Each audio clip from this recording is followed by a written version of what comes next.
Assalamu alaikum, dear students. My today's class is for class ninth, and as we have discussed yesterday about the work, energy and power. कल हमने पढ़ा था energy के बारे में और द फॉर्म्स ऑफ एनर्जी के बारे में पढ़ा था हमने कल. आज हम पढ़ेंगे एनर्जी का जो खासकर हमें पढ़ा है इसमें टाइप्स ऑफ एनर्जी हमने पढ़ा था, लेकिन वहाँ पे जो डिस्कस मेनली हमें जो करना था वो था kinetic energy and potential energy.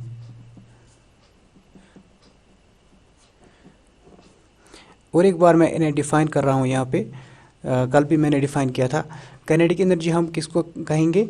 Kinetic energy possessed by a body is defined by virtue of its motion. यानी कि when a body is in motion we can say that body possesses, at that time the body possesses kinetic energy. And potential energy, the energy possessed by a body due to its position or shape. ऐसे ही हमने कल define किया था इसे. The energy of a body due to its position और change in shape is known as potential energy. और हमने कल कहा था कि जो काइनेटिक एनर्जी है यहाँ पे हमें डेरिवेशन इसकी नहीं है, लेकिन जो रिलेशन है वो याद रखनी है. डेरिवेशन आपको इंशाल्लाह हायर क्लास में आपको डेरिवेशन करनी है, 11th में होगी. यहाँ पे kinetic energy is equal to 1/2 of mv².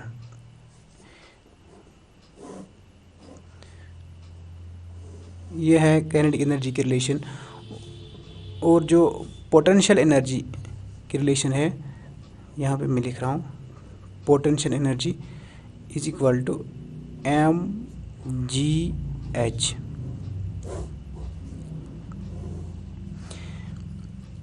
Kinetic energy में मैंने कल भी कहा था कि ये जो m, where m is mass of body and v is velocity of a body. Now it is clear that kinetic energy, it depends upon two factors, that is mass of the body and it is velocity. If one of them is zero, say if one of them is zero, so then kinetic energy is also zero. For example, यहाँ पे जो velocity है, यानी हम तब ही कह सकते हैं एक बॉडी को वेलोसिटी काइनेटिक एनर्जी है जब वो मोशन में है. जब वो मोशन में तभी उसकी वेलोसिटी होती है. इसलिए यानी काइनेटिक एनर्जी जो है ये किस पे डिपेंड करती है? मास ऑफ द बॉडी पे और वेलोसिटी ऑफ ए बॉडी. इसी तरह हम यहाँ पे पोटेंशियल एनर्जी की अगर बात करेंगे, पोटेंशियल एनर्जी में कितने फैक्टर्स पे डिपेंड करती है? मास ऑफ द बॉडी, ये जो g है it is acceleration due to gravity, and h, यहाँ पे h है, h is actually this is height और यू कैन से डिस्टेंस. और यहाँ पे हम हाइट की बात करेंगे. और ये जो mgh है, यहाँ एक्सेलरेशन ड्यू टू ग्रेविटी क्यों हम लेते हैं? आमतौर पर जो पोटेंशियल यहाँ पे जो जिस पोटेंशियल एनर्जी की बात चल रही है that is gravitational potential energy, इसलिए यहाँ पे हमने g लिया है. g is acceleration due to gravity, यानी जिसका वैल्यू आपको पता है that is 9 point. The value of acceleration due to gravity on the earth it is 9.8 metre पर सेकंड स्क्वायर. 9.8 मीटर पर सेकंड स्क्वायर. तो ये जो दो रिलेशंस है इस पे हम एक दो न्यूमेरिकल्स करेंगे जिससे हमें ये दो रिलेशन है ये अप्लाई हो जाएंगे. और हमें हो सकता है कि आपको एग्ज़ाम में भी कल पूछा जाएगा कि ये जो दो रिलेशन है इन पर कोई न्यूमेरिकल आ सकती है. इसके बाद हम दूसरा टॉपिक उठाएंगे जो इसी का है, दैट इज़ पावर, जो एक्चुअली आज हमें इस लेक्चर में पढ़ना है. तो स्टार्ट करते हैं. यहाँ पे एक न्यूमेरिकल है, सिंपल न्यूमेरिकल मैं लिख रहा हूँ यहाँ पे.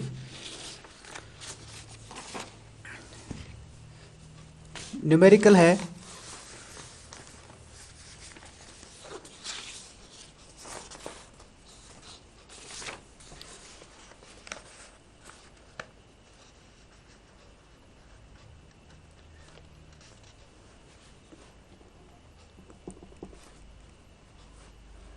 what is the kinetic energy of a body?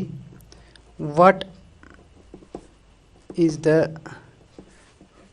kinetic, मैं symbolic form में लिख रहा हूँ, kinetic energy of a body of mass m, of mass दिया है 1 kg, moving with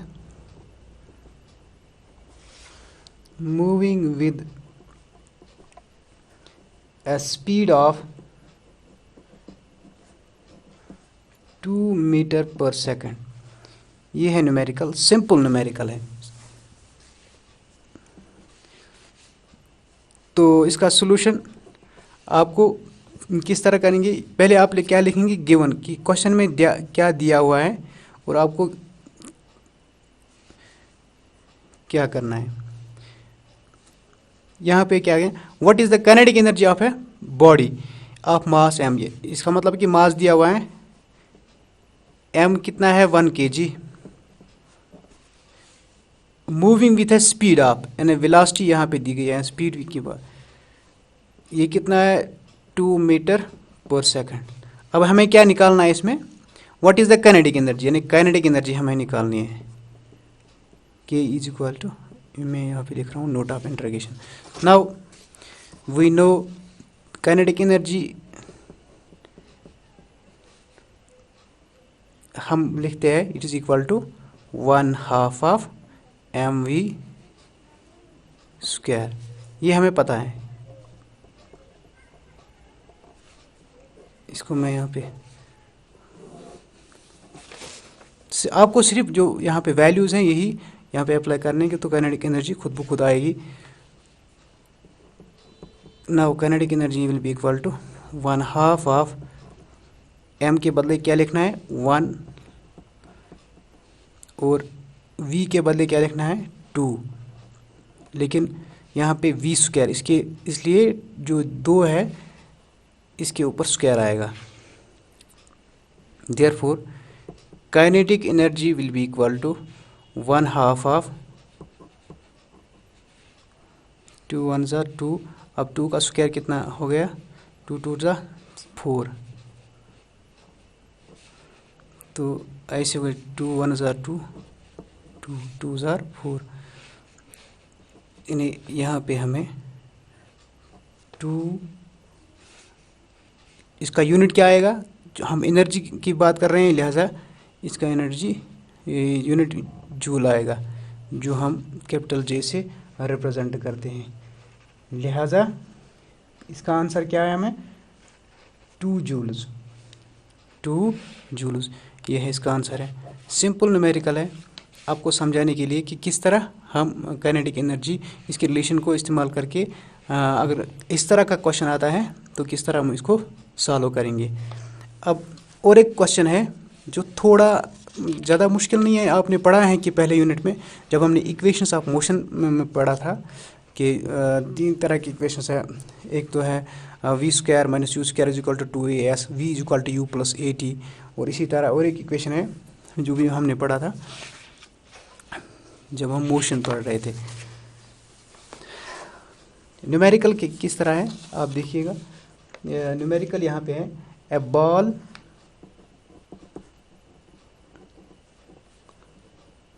of mass 200 grams falls from a height of 5 meters, falls from a height of 5 meters। अब question है what is the kinetic energy, what is the kinetic energy when it just reaches the ground,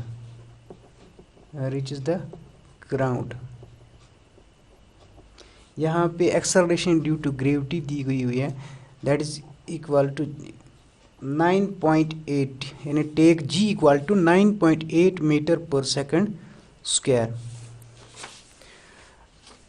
ये question है, एक दफ़ा से मैं फिर से ही पढ़ूंगा। A ball of mass 200 grams falls from a height of 5 meters. What is the kinetic energy when it just reaches the ground? Take g equal to 9.8 meter per second square.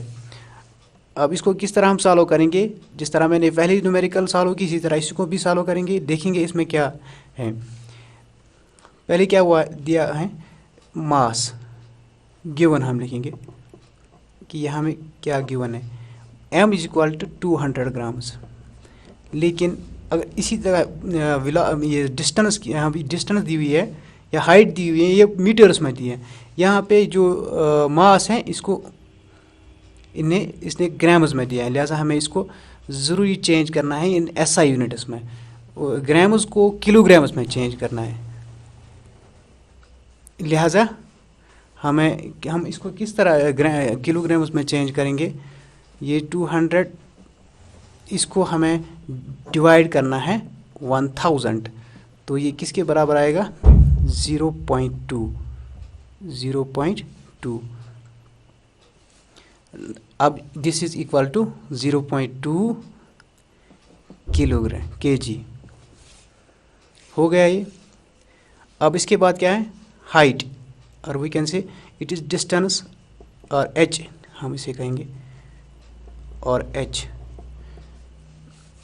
ये कितनी है 5 मीटर। और क्या दिया है इसने, g। What is G, it is acceleration due to gravity. जिस तरह हमने मैकेनिकल ये मोशन बढ़ रहे थे, अब तब हम उसमें ये रिप्रेजेंट कर रहे थे ए से। It is equal here it is equal to 9.8 metre per second square. यहाँ सिर्फ डिफरेंस कितना है इसमें, इसकी सिंबॉलिक रिप्रेजेंटेशन में। जब हम एक्सेलरेशन ड्यू टू ग्रेविटी की बात करें तब हम रिप्रेजेंट करते हैं स्मॉल जी से, लेकिन जब हम सिर्फ एक्सेलरेशन करेंगे तो ए से रिप्रेजेंट है, बाकी बिल्कुल सेम है। It is 9.8 meter per second square on the it is value is on the surface of earth is 9.8 meter per second square। हमें काइनेटिक एनर्जी निकालने, यहाँ पे मैं लिख रहा हूँ, काइनेटिक एनर्जी निकालने के लिए हमें किसकी ज़रूरत है, एक तो मास की और वेलोसिटी की, 1/2 ऑफ mv²। लेकिन यहाँ पे है एक तो इसने दी है डिस्टेंस और हाइट, और दिया है एक्सेलरेशन ड्यू टू ग्रेविटी, लिहाजा हमें v² की ज़रूरत है। मास तो दिया है, हमें अब v² की, ये v² हमें पता चलेगा इन दो से, जो g दिया है और h दिया है। पिछले यूनिट में यानी मोशन में हमने एक इक्वेशन पढ़ी थी, v² is equal to u² plus u² into 2u² plus 2as, ऐसा है, v² plus 2as, yes, v² is equal to u² plus 2as, और वी कैन से u² minus v² is equal to 2as, एक ही बात है। अब यहाँ पे चूंकि हमें v² की ज़रूरत है, इसको निकालना है, v² will be equal to, इन दोनों को मद्देनजर रखते हुए u, देखो ये क्या कह रहा है, a ball of mass 200 falls from a height of 5 metres, यानी पहले जो बॉल थी वो रेस्ट में थी, उसके बाद वो नीचे आ जाती है when it is at height of 5 metres, that means कि initial velocity will be definitely 0। तो इस टर्म को हम यहीं पे ख़त्म करेंगे, ये u² हम नहीं लिखेंगे यहाँ पे, फिर क्या लिखना है 2as, एक तो 2 आएगा, a कितना है, a इसने दिया है, दैट इज इक्वल टू 9.8, और क्या है s यानी हाइट, वो कितनी है 5। अब इसको सॉल्व करते हैं, यानी v² will be equal to, v² will be equal to 2 into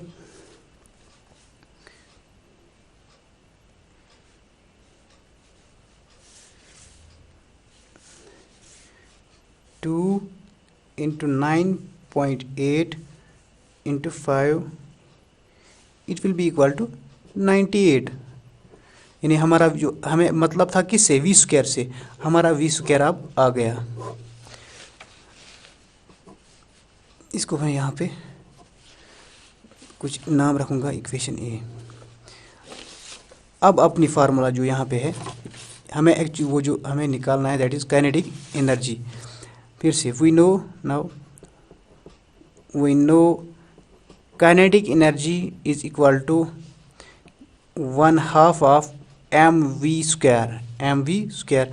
अब इनमें से वैल्यू डालिए, K E is equal to 1/2, M के बदले क्या लिखना है 0.2 इंटू वी के बदले, वी स्क्वायर के बदले क्या हम लिखेंगे, यहाँ पे हमारा वी स्क्वायर किसके बराबर आता है 98, सीधे लिखना है 98।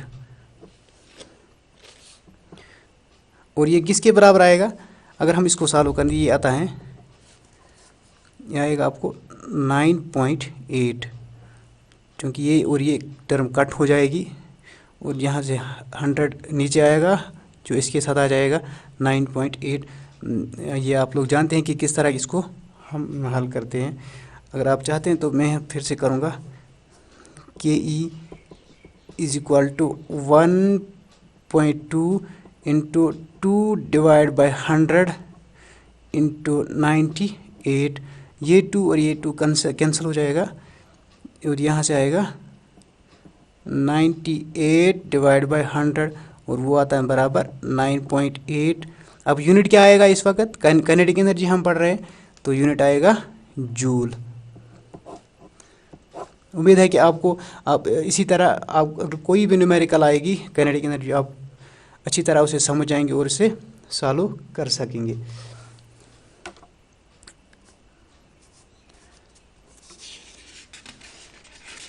अब इसके बाद पोटेंशियल एनर्जी,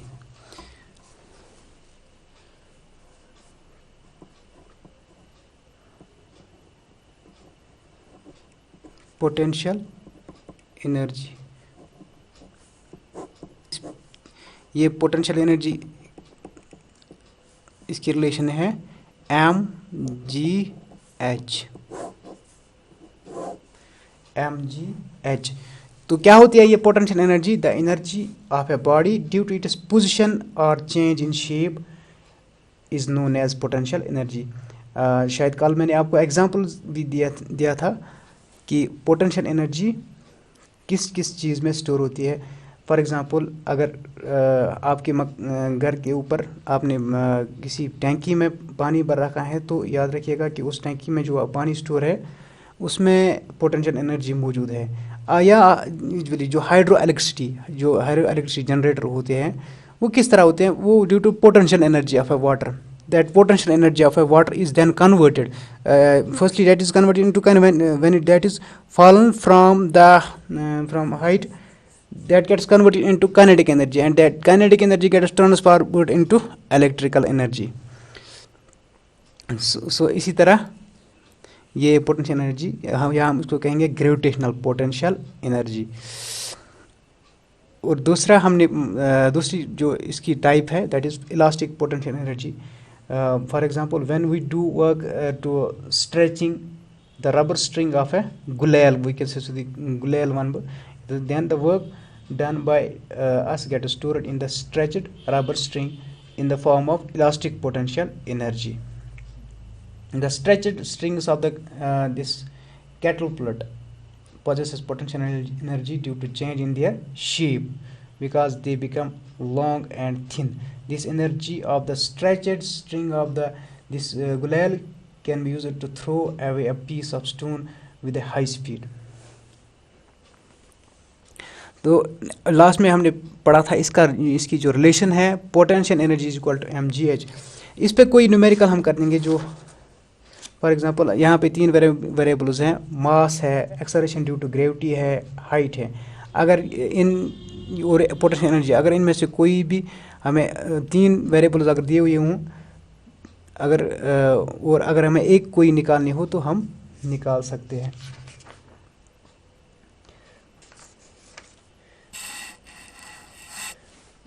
यहाँ पे एक सिंपल प्रॉब्लम है, हम इसको थोड़ा हल करेंगे। A bag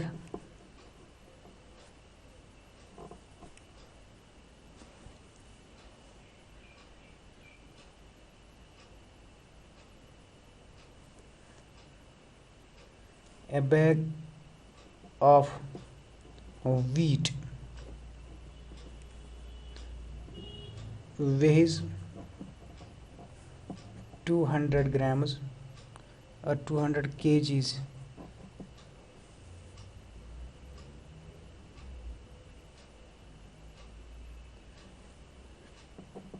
To what height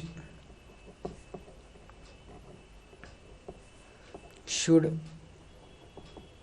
it be raised so that its potential energy may be 9800 joules? ये क्वेश्चन है और इसके साथ इसने जी दिया है 9.8 मीटर पर सेकंड स्क्वायर। हम जानते हैं कि जो इसका सोल्यूशन हम जानते हैं कि पोटेंशियल एनर्जी है ये किसके बराबर होती है, एम जी एच। और पहले हम देखेंगे कि क्वेश्चन में क्या दिया हुआ है। एक तो पोटेंशियल एनर्जी इसने दी है that is equal to 9800 joules और दिया है a bag of weight weighs 200 kg that is mass. इसने मास दिया है m is equal to 200 kg और क्या दिया है टू हाइट, यानी हमें यहाँ पे हाइट निकालनी है। सिंपल यही रिलेशन हमें निकालनी है, यानी p is equal to M ji H. p कितना है 9800 इज इक्वल टू, अब g कितना है ऑलरेडी दिया हुआ है 9.8, m पहले m लिखना है 200 इंटू जी लिखना है 9.8 मीटर पर सेकंड स्क्वायर और h हमें निकालना है। और हम ऐसे भी लिख सकते हैं h is equal to 200 into 9.8 divided by 9800। और जब हम इसको सॉल्व करते हैं तो ये आपको आएगा equal to 5 metre. It becomes equal to, इस तरह हम ये इस रिलेशन की हेल्प से कोई भी न्यूमेरिकल हल कर सकते हैं, सॉल्व कर सकते हैं। तो इसके बाद हमें जो टॉपिक आज पढ़ना था वो है दैट इज पावर और it's units, power and it's units.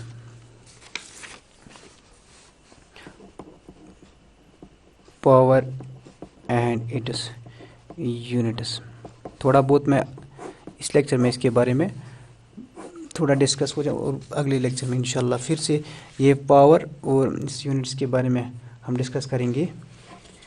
तो power it is an another physical quantity. We define power as rate of doing work. Power is defined as the rate of doing work. Rate of doing work.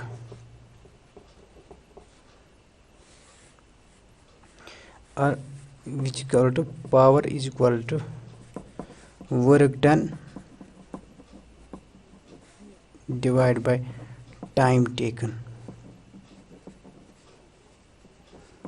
अगर हम इसके units की बात करेंगे, क्योंकि किसके बराबर, तो यहाँ पे यूनिट में लिखूँगा वर्क डन का हमने पता है जूल है इसका, डिवाइड बाय टाइम का कितना है एस, यानी इसका आता है जूल पर सेकंड जिसको हम वाट कहते हैं। It is also termed as watt.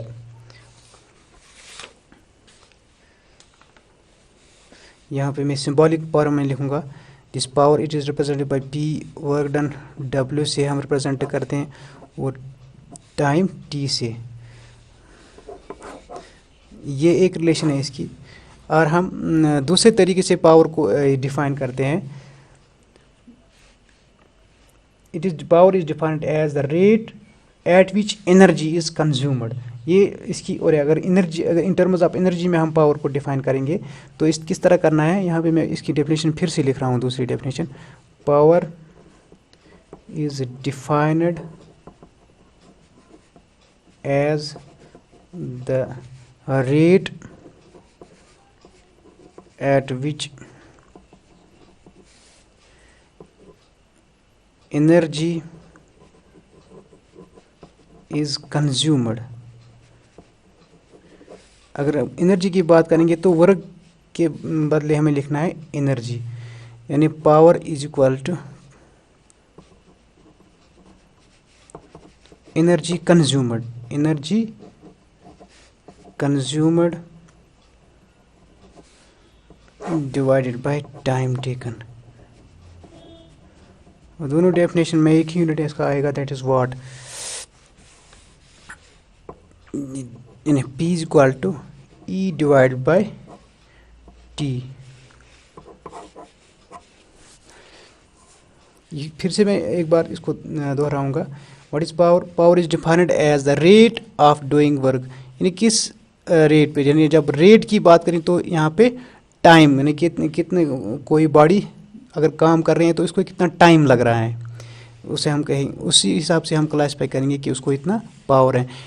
It is defined the rate of doing work, या कोई बॉडी कितनी एनर्जी कंज्यूम कर रही है। अगर इन टर्म्स ऑफ एनर्जी हम पावर को डिफाइन करें तो हम कहेंगे कि कोई बॉडी कितनी एनर्जी कंज्यूम करती है, कितने टाइम में कितनी एनर्जी कंज्यूम कर रहे हैं, तो उसको भी हम पावर कह सकते हैं। दोनों हालतों में इसका एक ही यूनिट है, that is joule per second और वाट। तो यहाँ पे मैं लिखूँगा SI unit of power is joule per second. जो जूल को हम J से रिप्रेजेंट करते हैं और सेकंड को S से, और इसी को हम क्या कहते हैं, वाट। या अगर आपको कभी एक 1 वाट डिफाइन करना है तो आप किस तरह वाट डिफाइन करेंगे, याद रखिएगा कि 1 watt is the power of an appliance which consumes energy at the rate of 1 joule per second, 1 joule per second. या हम इसका इस तरह भी डिफाइन कर सकते हैं, 1 watt is the power of an appliance which does work at the rate of 1 joule per second. ये दोनों हालतों में कोई भी डेफिनेशन आप इसकी लिख सकते हो। इंशाल्लाह दूसरे लेक्चर में हम थोड़ा बहुत इसके बारे में कुछ और डिस्कस, न्यूमेरिकल्स या इसके यूनिट्स के बारे में, इसके कुछ और भी यूनिट्स है जिन्हें हम कहते हैं, ये वाट जो है ये स्मॉलर यूनिट है पावर का, इसके बिगर यूनिट भी हैं, वो भी हम डिस्कस करेंगे। या हॉर्स पावर की बात करेंगे वो इंशाल्लाह अगले लेक्चर में, कल दूसरे लेक्चर में हम डिस्कस करेंगे। आज के लिए इतना है, थैंक्स, शुक्रिया।